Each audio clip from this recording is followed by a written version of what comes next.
전원책의 출발 새아침.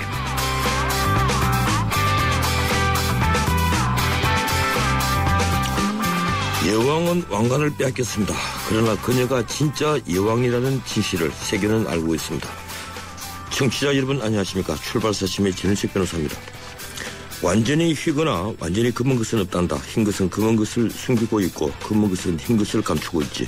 불꽃처럼 살다간 작가 로맨가리가 에밀 아자르라는 필명으로 썼던 소설 자기 앞에 희생해서 한 말입니다. 그렇습니다. 인간은 누구나 선악을 공유하고 있습니다. 오늘 소치의 심판들 역시 그럴 겁니다. 2월 21일 금요일 순서입니다. 오늘 소치 김연아 소식은 3부에서 다시 짚어보겠습니다. 기영로 평론가와 함께합니다.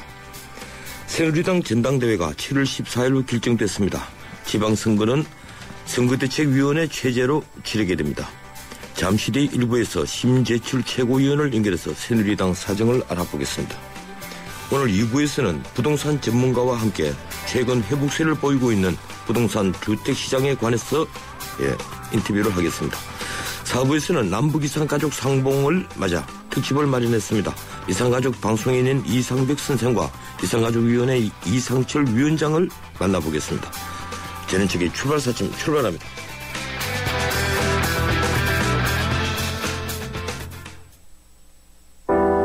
당신의 베이스 캠프는 어디입니까? 어디로 가야 할지 모른다면 방향이 될 것이고 계속 가야 할지 망설인다면 용기가 될 것입니다. 베이스 없는 정상은 없습니다. 세상의 베이스가 되다. 포스코. 순수하지만 깊게, 부드럽지만 진하게, 우유에 꼭 맞는 로스팅으로 더 깊은 커피향. 역시 맥심이죠? 우유를 넣어도 향이 깊은 맥심 화이트 올드 커피 믹스. 궁금합니다. 프랭클린 템플턴은 어떤 회사인가요? 전 세계 30여 개국 글로벌 네트워크 550명의 현지 전문가가 투자 기회를 찾아내는 자산운용사입니다. 아, 한마디로 글로벌 투자하면 프랭클린 템플턴이군요. 프랭클린 템플턴 덕분이라고 하실 때까지 프랭클린 템플턴 투신운용. 뉴스의 흐름을 짚어드립니다. 뉴스의 가치를 열어드립니다. 출발 새아침 뉴스 브리핑. 뉴스 브리핑 이종훈 박사와 함께합니다. 어서 오십시오. 네, 안녕하십니까. 오늘 조간회의단에 어떤 것들이 있습니까? 네, 김연아 선수 관련한 내용이 많습니다. 가장 뜨거웠던 새벽 행복했다. 김연아 여왕에서 전설로. 그리고 아디오스 연아. 이런 헤드라인이 눈길을 끌고요. 그리고 이 이산가족 상봉 관련 내용도 있습니다. 살아있었구나. 눈물바다 된 금강산. 그리고 병행 수입 늘려 독점 수입 폭리 막는다. 이런 기사도 있네요. 사건 사고 소식이 없으니까 다행이군요. 이번 이산가족 상봉에 납북자 가족도 포함됐죠? 네, 그렇습니다. 이 1970년대 서해상에서 조업 중에 북한으로 끌려간 납북선원 박양수 씨 그리고 최영설 씨가 각각 동생 그리고 형을 이제 만났는데요. 이 납북자는 2000년 11월 그 제2차 이산가족 상봉 때부터 국군 포로와 함께 특수 이산가족 형태로 2명 내지 3명씩 이렇게 꾸준하게 참여를 해 온 상태입니다. 현재 그 미귀한 납북자 510명이 넘죠. 이번까지 포함해서 남한 가족 만난 납북자가 대략 18명 정도 선이니까 아직도 많이 남아 있습니다. 이 납북자 가족이 이산가족 상봉에 포함돼서 마치 당연하다 하듯이 북한 사람으로 오는 것. 이걸 또 두고 일부에서는 우리 정부를 또 심하게 비판을 하던데. 네, 그렇기도 합니다.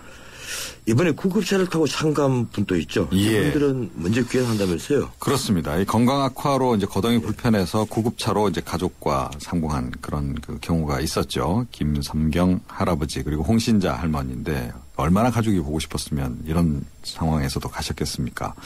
이 개별 상봉을 이제 오늘 하고 귀환을 한다 그래요. 구급차 실려서 이제 가서 만나는 것이 상당히 좀 이례적이고 원래 남북 간에 합의된 내용에는 포함이 되지 않아서 어제도 비공개로 일단 만나긴 했다고 하는데 그나마 다행이라고 해야 될까요? 네. 예. 그만큼 고령자가 많다는 뜻인데. 그렇죠. 이번에도 참가자 대부분이 80세 이상이죠? 네. 남측 상봉자 전체 82명 가운데 80%가 80세 이상 고령자고요. 북측 상봉 신청자 88명 가운데도 80대가 82명입니다. 거의 뭐 압도적 다수고요. 70대가 6명 정도. 이 상봉자들이 고령화하면서 아무래도 이 부모 자식 간 상봉이라든가 부부 상봉도 좀 많이 줄어들고 있는 그런 추세입니다. 그만큼 빨리 이 나머지 상봉도 이루어질 수 있도록 남북한이 좀 당국들이 좀 각별히 노력을 해줬으면 좋겠네요. 예, 오늘 4부에서 이 문제를 다시 한번 짚어볼 생각입니다. 예, 서울시가 뉴타운 재개발 구역 다수를 해제하기로 했죠? 네, 그렇습니다. 최근 2년 동안의 그 뉴타운 출구 전략을 추진하고 있는데요. 지금 시공에 들어가지 못한 그 사업장 606곳 가운데서 148곳에 대한 구역 지정 해제를 이제 결정을 했다 그럽니다. 뉴타운만 따져보면 19개 지구내 48개 구역이 해제를 이제 신청을 했고, 우선 그 3개 지구내 16개 구역을 해제를 한 거고요. 나머지 16개 지구내 32개 구역도 올 상반기 중으로 해제를 한다고 그럽니다. 반면에 이제 추진 주체가 있는 구역의 경우에는 좀 유형 분류를 해가지고요. 맞춤형 지원을 할 예정이라고 그럽니다. 예, 이 출구 전략 추진한 지 2년이 지났는데 네. 절반 이상이 해제될 전망이죠. 예, 그렇습니다. 그동안 사업 중단이 결정된 뉴타운 그리고 재개발 구역이 148곳에 달합니다. 해제 절차를 밟고 있는 48개 구역 또 사업 추진 기한을 넘겨서 자동 취소될 처지에 있는 120곳 이런 것을 다 합치게 되면 전체 606곳 대비 해제 비율이 50%를 넘을 것으로 이렇게 관측이 되고 있습니다. 예, 근데 그동안에 이 뉴타운 추진위원회 조합 등에서 쓴 비용은 어떻게 됩니까? 그걸 이제 매몰 비용이라고 이제 이야기를 합니다. 주로 이제 건설회사로부터 이 조합 쪽에서 이제 빌려 쓴 그런 돈에 해당하는데요.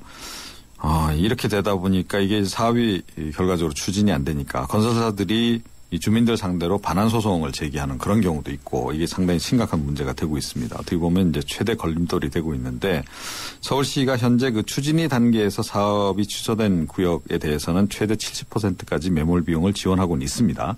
예. 이 재원을 누가 부담하느냐도 지금 상당히 논란이죠. 국가냐 서울시냐. 앞으로도 지금 이제 굉장히 많습니다. 이게 참 큰 문제입니다. 예, 고맙습니다. 여기까지 듣겠습니다. 네. 지금까지 뉴스 브리핑 이종원 박사였습니다.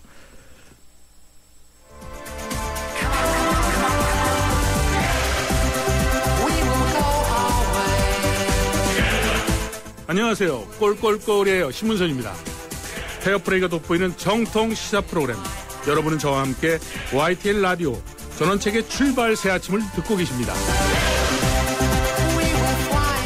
새누리당 최고위원회는 5월 15일 임기가 끝나는 황우여 대표 후임 대표를 선출하는 전당대회를 6월 4일 지방선거 이후인 7월 14일 열기로 결정했습니다. 따라서 지방선거는 선거대책위원회 체제에서 치르며 그 뒤 비대위를 구성해서 전당대회를 열기로 했습니다. 이번 지방선거뿐 아니라 국회의원 선거도 상향식 공천제를 전면 도입하는 내용의 당헌 당규 개정안도 의결했습니다. 이 개정안은 오늘 25일 전국위원회 의결을 거쳐서 확정이 됩니다.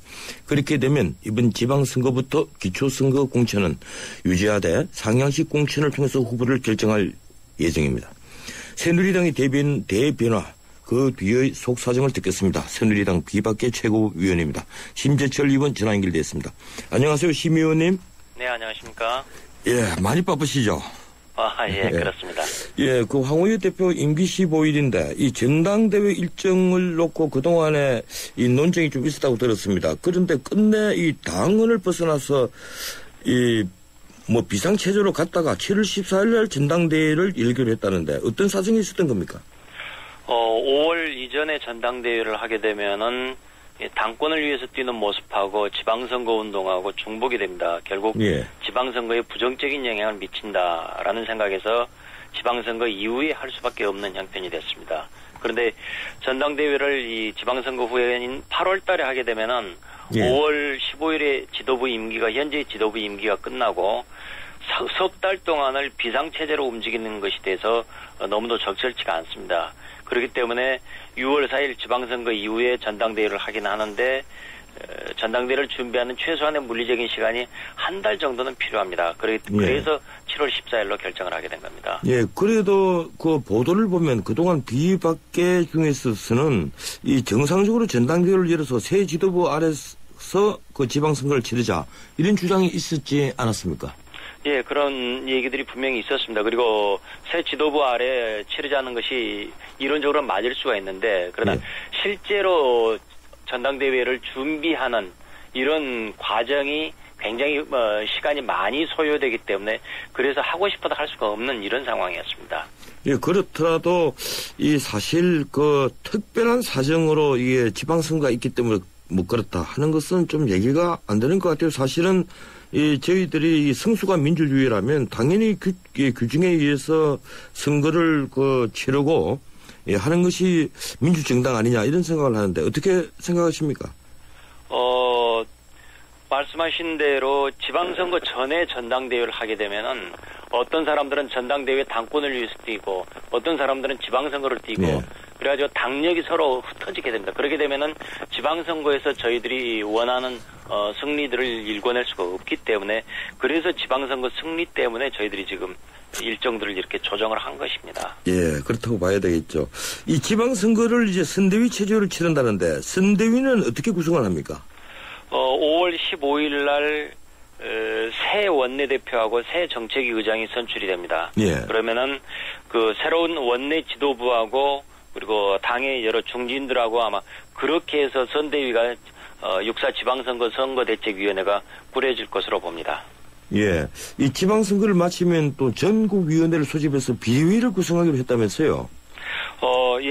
전당대회를 준비를 해야 되니까 전당대회 준비 비상대책위원회가 아마 생길 것 같습니다. 예, 그런데 우리 정치판에 여당이든 야당이든 비대위가 너무 자주 구성되는 것 같아요. 그렇지 않습니까?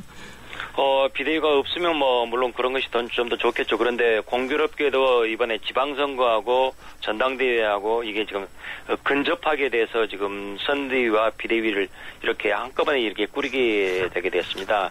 임기는 5월 15일이고 지방선거는 6월 4일이고 바로 근접하다 보니까 이런 현상이 일어난 겁니다. 어제 최고위원회에서 상향식 공천제를 이제 결정했다고 발표가 됐는데요. 이 상향식 공천제라면 사실 앞으로 당연히 우리가 해야 될 한 부분인데 문제는 이 개방식 오픈 프라이머리다 이런 얘기가 그전부터 계속 나왔습니다. 이번에 도입하는 오픈 프라이머리 이게 완전 개방식입니까? 어떤 방식입니까? 오픈 프라이머리라고 하면은 원하는 사람은 누구든지 신청해서 참여할 수가 있는 방식인데 저희들이 이번에 도입한 방식은 그 방식은 아닙니다. 어떻게 되냐면은 당원이 절반 그리고 당원이 아닌 일반 국민이 절반 해서 1대1의 비율로 선거인단이 구성이 되게 됩니다. 그래서 저희들은 국민 참여 선거인단이라고 부르고 있는데요. 1대1로 구성된 비율로 해서 지방선거 후보자들을 결정을 하기로 했습니다. 예, 최소한 헌법상 정당제도의 정당제도를 유지하는 이의는 충족시키려고 일반을 50%로 제한을 했군요. 그렇습니다. 예.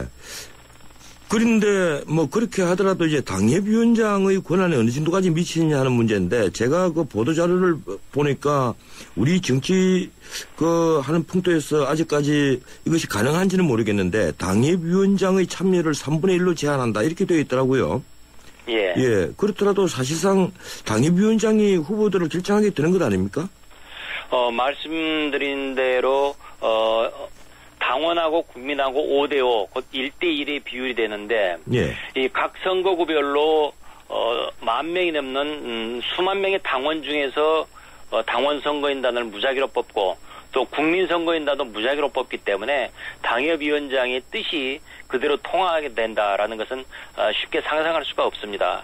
또 이 상향식 공천 이런 시스템에서 당협위원장이 나는 누구를 지지한다라고 공공연하게 밝힐 경우에는 곧바로 불공정 시비에 걸리게 되기 때문에 당협위원장들이 절대 그렇게 할 수가 없게 돼 있습니다. 예, 그런 안전장치가 있긴 있군요. 이 국회의원 후보도 앞으로 상향식 공천을 한다는 것인데 그럴 경우에 기존 의원들을 상향식으로 물갈이 한다는 것이 가능하겠습니까? 자기 지역구의 국회의원이 활동을 잘하는지 못하는지 여부는 그 지역구 유권자들이 제일 정확하게 꿰뚫어 보고 있습니다. 그렇기 때문에 저희는 유권자의 판단을 믿습니다. 그래서 아무리 상향식이 된다 하더라도 유권자에 의해서 적절한 정도의 물갈이, 그러니까 실력이 없거나 일을 하지 않는 국회의원들은 당연히 도태될 것으로 예상을 합니다. 예, 그러면 이번 지방선거부터 앞으로 모든 선거에서 당의 전략공천이 사라지는 겁니까? 그렇지는 않습니다. 전략공천은 여전히 존재합니다. 그런데 이제 몇 군데나 할 것이냐, 그리고 또 어디에 할 것이냐, 이런 것들은 앞으로 조금 더 논의를 해야 될 것 같습니다. 예. 이번에 그 문대성 의원, 그러니까 박사 논문 표절 논란으로 지난번에 그 출당하다시피 된 그 문대성 의원의 복당 문제가 다시 최고위원회에서 논의됐다는데 어떻게 결론이 났습니까? 예, 복당 결정으로 났는데요. 예. 문대성 의원이 국제올림픽위원회 IOC 위원으로 있는 만큼 대한민국 체육계를 위해서 일할 부분이 크다고 생각해서 복당 결정을 내렸습니다. 오늘 새벽에 김연아 선수가 잘 경기를 하고도 이렇게 밀렸는데요. 과연 채점이 제대로 된 것이냐 하는 이런 의혹이 있었는데, 바로 이런 것이 국제 스포츠계에서 우리나라의 영향력을 계속 키워나가야 하는 것을 잘 말해주고 있습니다.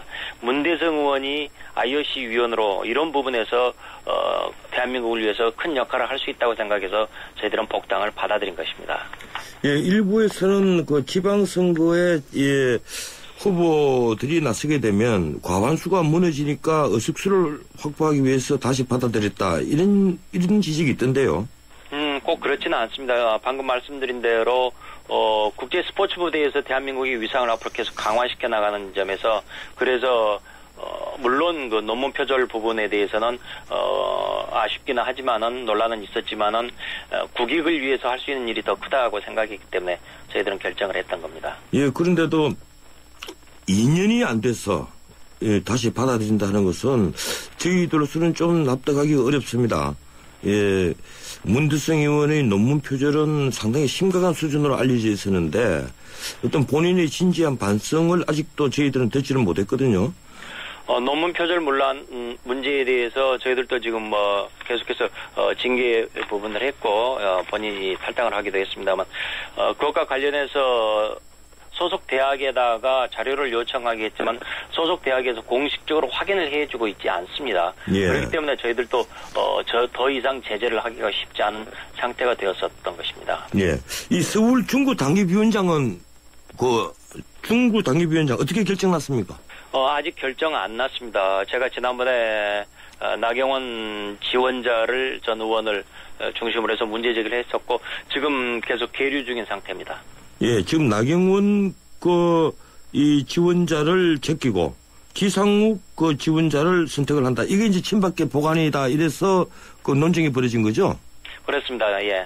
예, 이 정치판에 이 개파 신장이 너무 좀 심한 것 같아서 제가 한번 여쭤본 것이고요.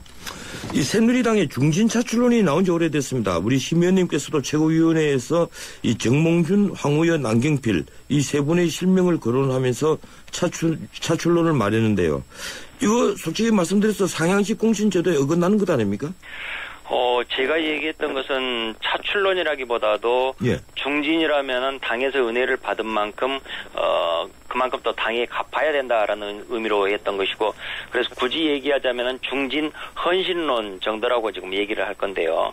예. 그런데 이제 문제는 상향식 공천을 하면 하는 것과 어긋나지 않느냐라는 말씀이신데 절대 그렇지는 않습니다. 아무리 상향식으로 하더라도 경쟁력 있는 후보가 나서야만이 거기에 참여하는 당원이나 국민들이 더 관심을 가질 텐데, 그런 점에서 좋은 후보를 내보내는 것이고 그 좋은 후보가 곧바로 되는 것도 아니고 또한 경선을 거쳐야 되기 때문에 상향식 공천과 어긋나는 것은 전혀 아닙니다. 예, 이 정몽준, 김황식 두 분의 그 서울시장 후보 출마를 놓고 이른바 박심 여부 논란이 벌어졌습니다. 이 심 의원님께서는 박심이 있다고 보십니까? 아니면 친박계 일부가 박심을 팔았다고 생각하십니까? 대통령이 특정 후보에 대해서 의견 표명을 한다는 것은 그 자체가 중립성에 어긋나는 일이 됩니다. 예. 그래서 그러지 않으시는 것으로 저는 알고 있습니다. 그래서 대통령은 아무 말씀도 안 하시는데 선거에서 이득을 보려는 사람들이 박심이다 뭐다 하면서 이 호가호위하는 거라고 저는 생각을 합니다. 이 계파 간 갈등이다 또는 특정 세력들의 이 어떤 일방적인 주장이다라고밖에는 저는 지금 경선을 앞둔 후보자의 세력과시용 호가호위다라는 게 아마 좀 더 정확한 지적일 것입니다. 예, 결국 박심을 팔고 있다고 생각하시는군요. 예, 이른바 차출론의 이 경기지사의 남경필 의원, 이건 우리 심의원님도 말씀하셨고 또 제주지사의 원희룡 전 의원이 등장을 합니다. 두 분 다 이제 당으로부터 협박성 발언을 듣고 있다. 물론 이게 뭐 정색을 하고 한 얘기는 아닙니다만은 그런 얘기를 기자들에게 말했습니다. 이 중진 차출론을 직접 말씀하신 분으로서 이런 발언에 대해서는 어떻게 생각하십니까? 협박이 있었는지 어쨌는지 이 여부는 잘 모르겠습니다. 출마해보라고 권하는 쪽에서는 뭐 필승을 위해서 요청을 했을 텐데 그게 이제 받아들인 사람과 하는 사람들 간에 서로 주파수가 지금 맞지 않았던 거라고 저는 보고 있는데요. 그러나 아까도 말씀드렸듯이 이제 중진이라면 그동안 당으로부터 공천도 여러 번 받고 당으로부터 은혜를 받은 만큼 이제 당의 승리를 위해서는 이 부분에 되갚을 것도 한 번쯤은 생각을 해야 된다고 생각을 합니다. 예, 그런데 거론되는 분들이 대부분 비박계 중진들이거든요. 그래서 나온 것이 음모론입니다. 이 비박계를 지방정부로 다 몰아내고 중앙당을 친박계 일석으로 꾸며보자. 이제 이런 음모를 어떻게 보십니까? 예, 뭐 공교롭게도 뭐 그렇게 된 것 같은데요. 예. 그런데 음모론적인 시각에서 보면은 모든 것이 기획이 되고 사전 계산에 의해서만 움직이는 것으로 해석이 됩니다. 그런데 이것은 너무나 과장된 시각입니다. 이 음모론으로 세상을 바라보면은 안 맞춰질 것이 없습니다. 모든 것이 그 틀에 틀어맞게 돼 있습니다. 그래서 음모론으로 보는 것은 너무 지나친 겁니다. 예. 근데 요즘 친박, 비박계 사이에 큰 소리가 자주 나오지 않습니까? 어제 신문에도 보면 그 이재호 의원, 정몽준 의원, 그리고 또 최경환 의원 사이에 거친 설전에 오고 간 이런 내용들이 계속 보도가 되는데 혹시 서울시장 후보로 정몽준 의원을 출마하게 해놓고 친박계가 기망식을 민다. 이런 그 시나리오들에 대해서 어떻게 생각하십니까? 예, 의견 충돌이 있기는 있었지만은, 그러나 그렇게 심각한 것은 아니었습니다. 저도 그 자리에 물론 있었고요. 본회의를 개최하는데, 이렇게 저렇게 해서, 출장을 나가게 되면 의석수 문제가 있지 않느냐라는 그 얘기를 하다가 지금 서로 오해가 좀 있었습니다. 그렇기 때문에 이 부분도 지금 이 시나리오다, 뭐다라고 얘기하는 것은 너무 거창한 지금 음모론적인 시각이 아닌가 생각이 됩니다. 예, 시간이 다 돼서 제가 짧게 의견을 하나만 더 구하겠습니다. 이 통합진보당 이석기 의원 내란 업무가 1심에서 유죄로 인정이 돼서 징역 12년이 선고가 되는데 이 이석기 의원 세비 지급 중단하자는 국회의원 수당법 개정안이 운영위에 상정돼서 소위에 회부가 됐습니다. 그런데 윤리위에 계류되어 있는 제명안 처리 이건 어떻게 된 겁니까?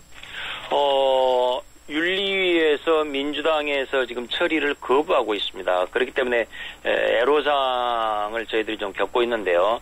그렇기 때문에 지금 제대로 잘 처리가 되지 않고 있는데 민주당은 이석기가 1심에서 유죄 판결을 받은 만큼 하루속히 호응을 해서 이석기 처리에 협조를 해줘야 될 것입니다. 예, 고맙습니다. 오늘 여기까지 듣겠습니다. 네, 감사합니다. 예, 지금까지 새누리당 최고위원 심재철 의원이었습니다. 제가요 틀니 때문에 불편했걸랑요. 음식을 씻거나 노래할 적에 덜그덕 걸리니까 자신감도 없어지고 근데 폴리덴트 접착 크림 아유 좋더라고. 틀니를 딱 붙이니까 하루 종일 걱정이 없어요. 폴리덴트 덕분에 자신 있다고. 폴리덴트 글락소스미스클라인 본제품은 의료기기입니다. 2013년 쉐보레가 국내와 글로벌에서 자체 판매 신기록을 달성했다는 놀라운 소식 그리고 놀라운 혜택 최대 3년 3.9% 할부 및 추가 할인 말리부 캡티바 1.9% 할부에 최대 80만원 특별 할인까지 2014년에도 놀라움은 계속됩니다. 일부 차종 제외 2월 28일까지 Chevrolet Find New Roads. 눈부신 광채 피부 그 이상 새로 나온 블루밍 에센스 SK2의 새로운 발견. 피부 내면의 촘촘히 빛을 채워 활짝 피어나는 피부. 경험하세요. 새로운 블루밍 스킨 SK2. 예, 출발 사심 1부였습니다. 잠시 후에 2부 이어갑니다. 천년왕국 신라의 수도 경주. 인구 100만 명을 넘어선 거대 도시 경주는 당시 세계적인 국제무역항이었습니다. 1500년 전 아랍과 인도, 동남아시아, 심지어 아프리카에서 온 수많은 사람들이 신라 사람들과 어울려 경주 시내를 활보하는 모습은 지금의 국제도시 서울과 다르지 않습니다. 이미 신라는 다문화 사회였으며 개방의 나라였던 것입니다. 우리 민족이 잠재된 글로벌 DNA, 이제는 대한민국을 찾는 많은 외국인들을 포용하고 융합하는 우리의 큰 힘입니다. 이 캠페인은 글로벌 뉴스리더 연합뉴스와 함께합니다. 서양 고전음악을 완성시킨 천재 작곡가 악성 베토벤. 그의 음악적 잠재력을 일깨워준 사람은 스승인 크리스티안 네페 선생님이었습니다. 네페 선생님은 지루한 이론과 반복적인 연습을 강요하지 않았습니다. 이탈리아와 프랑스, 독일의 유명한 오페라를 감상할 기회를 마련했고 어린 베토벤이 음악에 대해 더 깊이 느끼고 생각할 수 있도록 이끌었습니다. 가르치는 것이 아니라 깨우치는 교육, 아이들의 잠재력을 활짝 꽃피우는 우리 교육의 희망입니다. 이 캠페인은 I am the key, 눈높이 대교와 함께합니다.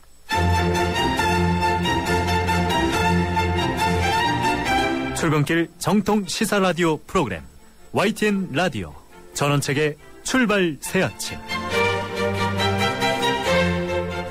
예, 전원책의 출발 새 아침 2부 시작합니다. 지금 시각은 7시 37분 넘었습니다. 잠시 광고 듣겠습니다. 도전해보고 싶은 유럽 탑10 개표 결과입니다. 프라하 스카이다이빙, 알프스 캠핑 등 쟁쟁한 경쟁자를 누르고 1위는 의외인데요. 내가 사랑한 유럽 탑10. 투표 결과는 travel.koreaneer.com에서 대한항공 유럽 11개 도시 최다 노선 운항. Excellence in flight. Korean Air. SUV는 정숙하지 않다, 편안하지 않다, 부드럽지 않다. 그것이 SUV라면 산타페는 SUV가 아니다. 강인함은 물론 세단의 부드러움까지 가장 진화된 산타페 2014 탄생. New thinking, new possibilities. 현대자동차. 배우 현빈, 어쩜 그렇게 비율이 좋을까? 황금 비율이니까? 인생 자금도 황금 비율로 맞추면 좋겠죠? 그래서 시작. 삼성생명 종신보험의 새약소 골든 밸런스. 사람, 사랑, 삼성생명. 가입 시 유의사항을 꼭 확인하세요. 경양 하우징 페어가 해주세요. 아파트 평수보다 인생을 여유롭게. 좋은 전망보다는 앞날을 내다보게. 대한민국을 설레게 하는 1등 건축들이 모입니다. 2월 19일부터 23일까지 일산 킨텍스. 경양 하우징 페어.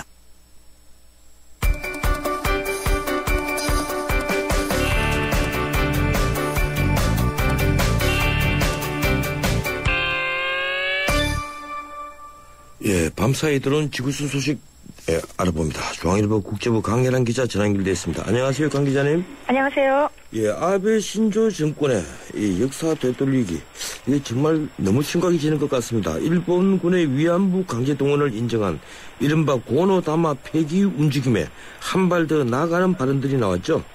일본 정부의 대변인인 스가 요시히데 관방장관이 일본군의 위안부 강제 동원을 인정한 고노담화에 대해 학술적인 관점에서 더 검토하는 것이 바람직하다고 말했습니다. 이 발언은 야마다 히로시 일본 유신의 중의원이 중의원 예산위원회에서 주장한 데 대한 답변을 하는데요. 야마다 히로시는 고노담화의 근거가 된 일본군 위안부 피해자 청취조사와 신빙성에 문제가 있기 때문에 제3국의 학자를 포함해 재검증해야 한다고 말했습니다. 일본은 1993년 고노요헤이 당시 관방장관의 담화 발표를 통해서 일제시대 일본군의 위안부 강제 동원을 인정하고 사죄했습니다. 그러나 최근 보수 성향의 산케이 신문이 고노담화의 근거가 된 청취조사에서 피해자의 성명과 생년월일 등이 부정확하고 증언 내용도 모호하다면서 고노담화를 폐기해야 한다는 입장을 반복해서 보도해왔습니다. 이에 대해서 우리 외교부는 역사 인식의 근간을 무너뜨리는 것이라면서 일본의 이 같은 움직임에 강력히 중단을 요구했습니다. 예, 미국 버지니아주에 이은 뉴욕주도 동해 병기 법안을 추진 중이라고 전해드리는데요. 일본이 이번에 반대 로비를 서둘러 시작한다면서요? 네, 일본이 버지니아주에서 동해 병기를 막지 못한 외교전 패배를 되풀이하지 않을 작정인가 봅니다. 이번에는 구사카 스미오 뉴욕 총영사가 방해로비 전면에 섰습니다. 구사카 총영사는 동해 병기 법안을 발의한 상하원 의원들이 기자회견을 연 바로 다음 날 직접 반대 편지를 보냈습니다. 이 편지에서 미 국무부와 유엔이 이미 일본해라는 명칭만 사용하고 있고 일본해는 18세기 후반과 19세기 초반에 확립된 명칭이라는 주장으로 동해 병행 표기의 부당함을 강조했습니다. 또 의원들 사무실에는 일본인들의 항의 이메일도 쇄도하고 있다는데요. 일본해를 동해로 바꾸려는 한국 운동가들의 선전이 전 세계 수많은 갈등을 초래할 것이라고 주장하고 있다고 합니다. 이 메일 내용과 형식이 대동소이한 점으로 미뤄보건대 일본 내 우익단체가 항의 이메일을 독려하고 있는 것으로 추적됩니다. 그러나 의원들이 일본의 이런 로비를 접하고 오히려 결의를 다지고 있다는 보도도 있어서요. 또 다른 역풍이 있을지 주목됩니다. 예, 수십 명의 사망자를 낸 우크라이나 시위 사태. 여야 지도자들이 일단 만나서 휴전을 합의했는데도 다음날 다시 총격전이 발생했죠? 네, 지금 밤사이 들어온 외신에 따르면요. 미국 CNN 방송에서는 20일 하루에만 시위 참가자가 100명이 숨지고 500명이 부상했다는 최대 규모 유혈 참사가 아닌가 합니다. 앞서 18일 현지 시간 그 시위대 진압 과정에서 유혈 사태로 최소 28명이 숨졌다는 보도가 있었죠. 이후에 이제 빅토르 야누코비치 우크라이나 대통령과 주요 야당 지도자들이 다음날 만났습니다. 그래서 이들은 더 이상의 유혈 방지와 전국 안정을 위해서 휴전과 협상 재개에 합의했는데요. 이 발표 후 24시간도 되지 않은 20일에 다시 시위대와 진압 경찰 사이에 총격전이 발생한 것입니다. 일부 야권 세력이 협상 전망이 없다면서 휴전 합의를 받아들이지 않겠다고 하자 수백 명의 저항 세력이 수도 키예프의 관청 건물을 공격하면서 총격전이 시작된 것으로 알려집니다. 이래서 이제 정부가 군부대까지 참여하는 대테러 작전을 실시한다는 그런 보도도 있어서 우크라이나 반정부 시위 사태가 자칫 내전으로 치닫는 게 아니냐는 우려까지 나오고 있습니다. 네, 고맙습니다. 여기까지 듣겠습니다. 감사합니다. 지금까지 중앙일보 국제부 강현한 기자였습니다. 뉴스를 창조하는 시사 프로그램, 뉴스를 풀어내는 시사 프로그램, 전원책의 출발 새아침. 정부의 계속되는 규제 완화 정책으로 부동산 시장이 상승 국면에 돌입했다는 분석이 나오고 있습니다. 부동산 규제 완화 기조는 앞으로도 계속될 것으로 보이는데요. 특히 이틀 전 국토부 업무보고에서 그동안 재건축 시장을 짓눌러온 재건축 초과이익 환수제를 도입 8년 만에 폐지하는 것으로 밝혀지면서 전국의 재건축 시장이 벌써부터 들썩이고 있습니다. 과연 부동산 시장이 회복기에 접어들 것인지 전문가 의견 들어보겠습니다.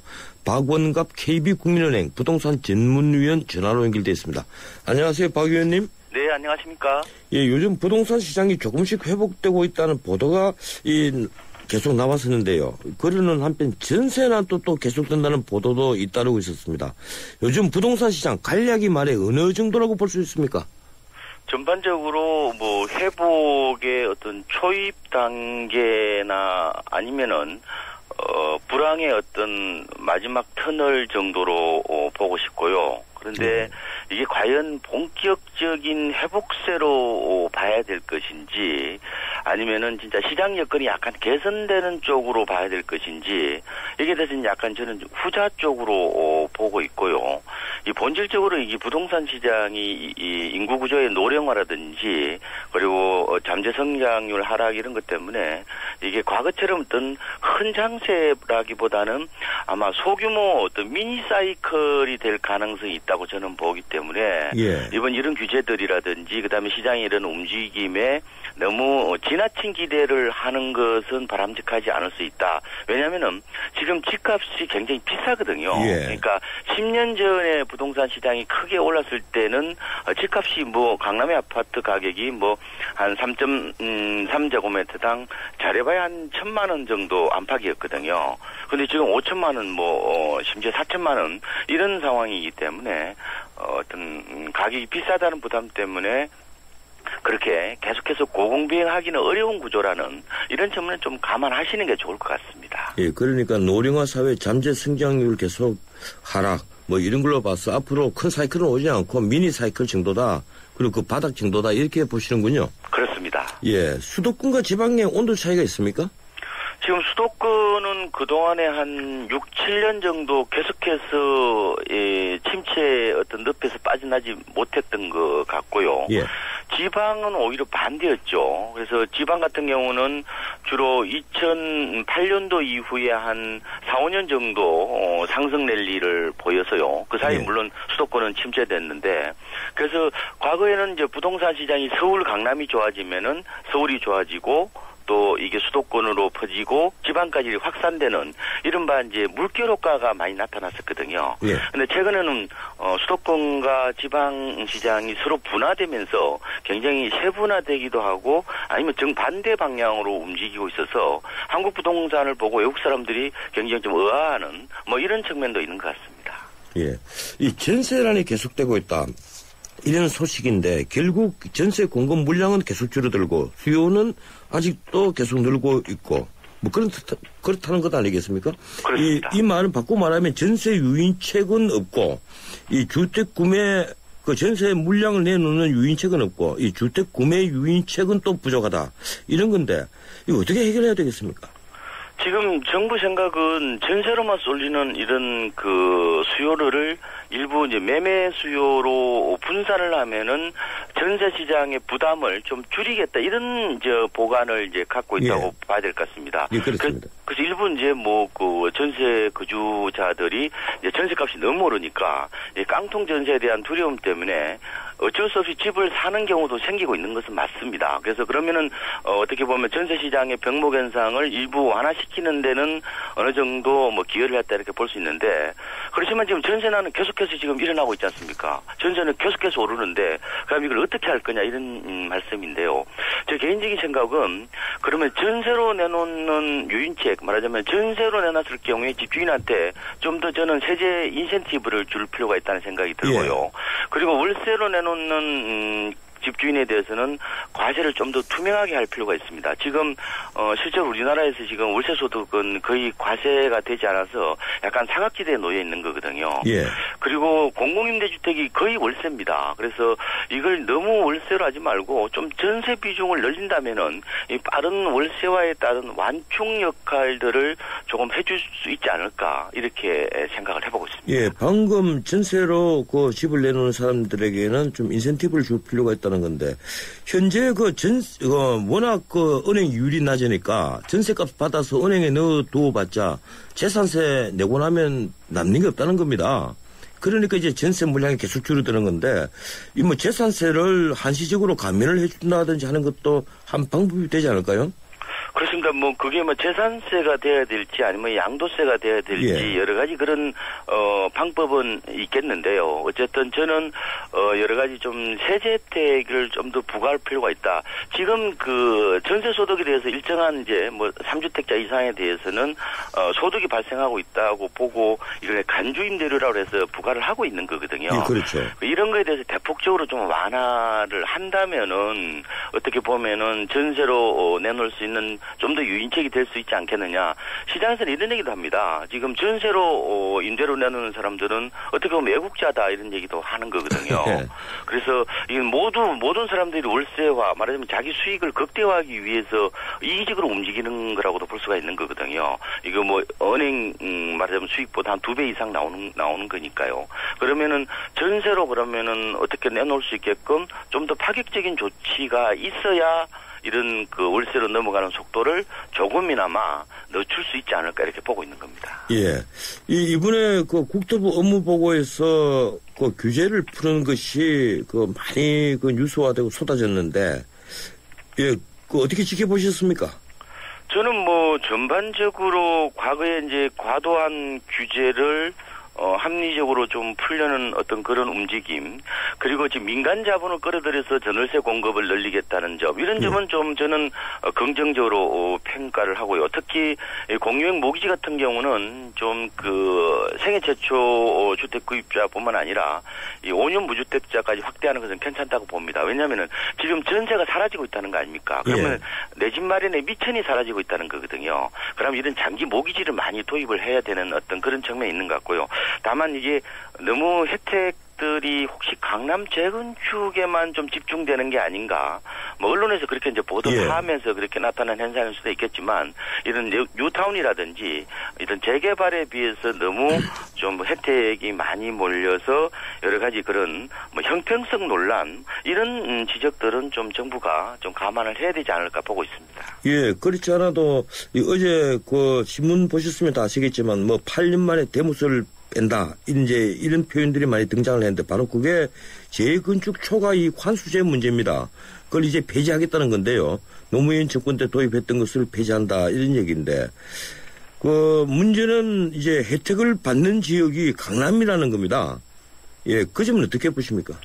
그렇습니다. 지금 이번에 재건축 초과이익 환수제가 폐지되면은 전국에 한 442개 단지 정도가 혜택을 받을 거로 보이는데요. 예.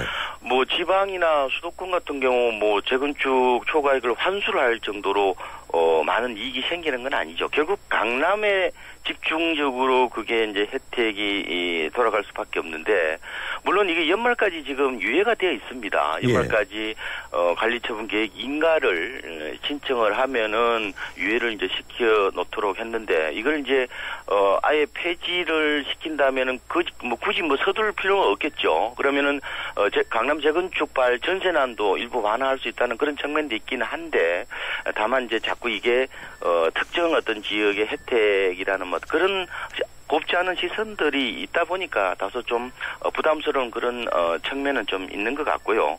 그렇지만 뭐 저는 뭐 큰 테두리에서 본다면은 뭐 폐지하는 게 맞을 수도 있겠다. 뭐 이렇게 생각을 해보고 있습니다. 이 사실 뭐 시장 자유를 생각하면 당연히 폐지하긴 폐지해야 되죠.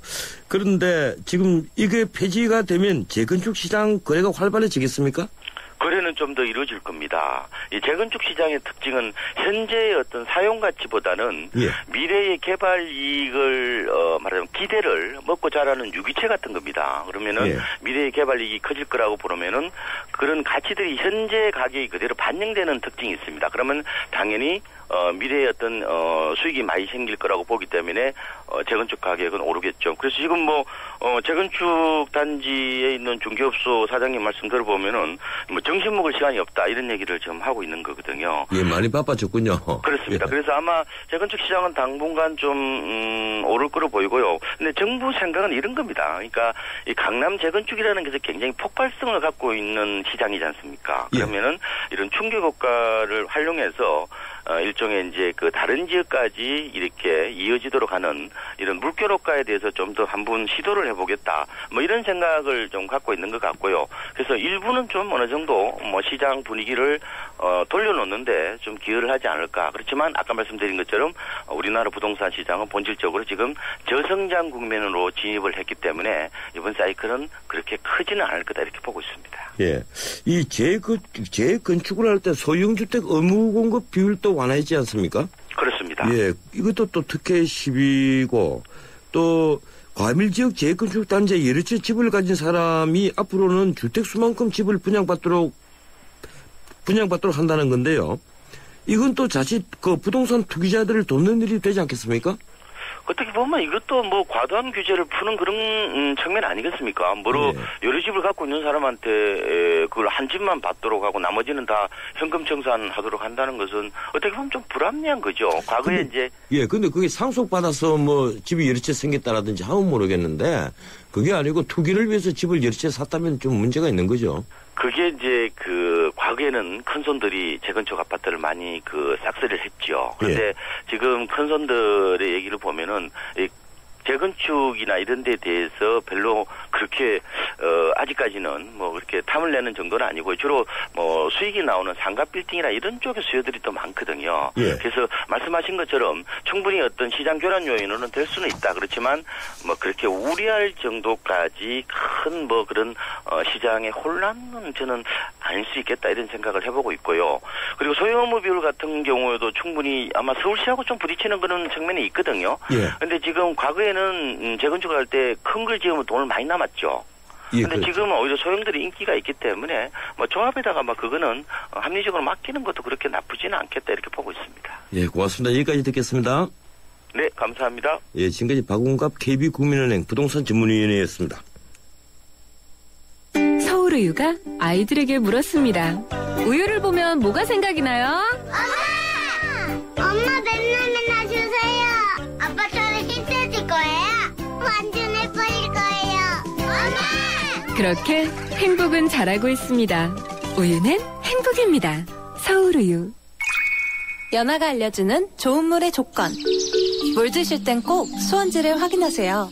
저는 지하 180m 천연 안만수와 드넓은 구규림이 있는 해발 680m 강원도 평창을 꼭 확인해요. 깨끗해. 강원 평창수 평창 동계올림픽 공식 먹는 샘물. 지금까지 타이어 쓰고 바꾸고 쓰고 바꾸고 하지만 금호 타이어 관리받고 보상받고 관리받고 또 보상받고 이것이 한국에 없던 금호 타이어의 새로운 생각. 금호 타이어 마모 수명 보증제 생각의 무브 금호 타이어. 난 기다렸지 프로 설레는 맘으로 빛나지 이대로 멋지지 그대로 그 세상 속에 나로 난 앞으로지 프로 라랄라라 세상의 프로가 되다.